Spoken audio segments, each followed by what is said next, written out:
So, the other thing we usually see is, as a parent, we tend to compare.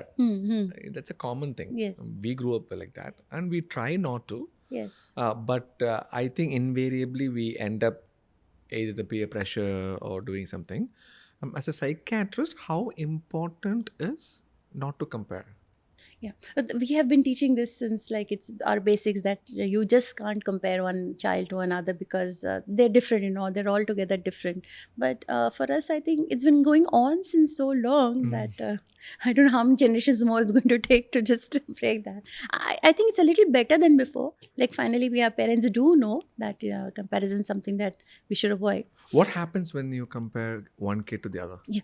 The other kid who is being maybe who feels a little lesser than the other one. So those problems, they just go prolonged. Like they'll always have these things in the back of their mind, even when they go into adulthood.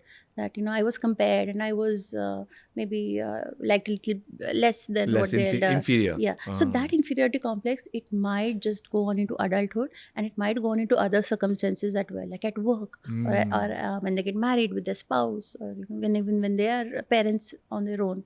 So it can have the small thing. It can affect the way you think about yourself for a long time. Even when you are like a mid-adult, also you can still these childhood feelings, because they're constant. It's not since you're born. It's been going on. You're realizing it. Maybe even if you expressed it sometime, but it's still going on. So, and you do spend so much time with a sibling.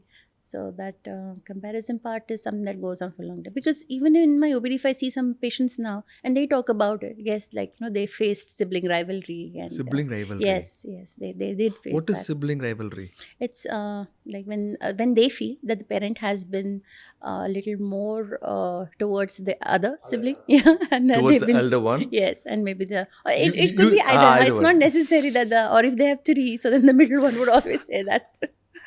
Usually the younger one gets more pampered. Yes, that because most of the times there's a gap now in between the kids. Like it's Yes. 4-5 years. Earlier Yes. it would be just 1 or 2, 3 years, but now I guess that gap is increasing.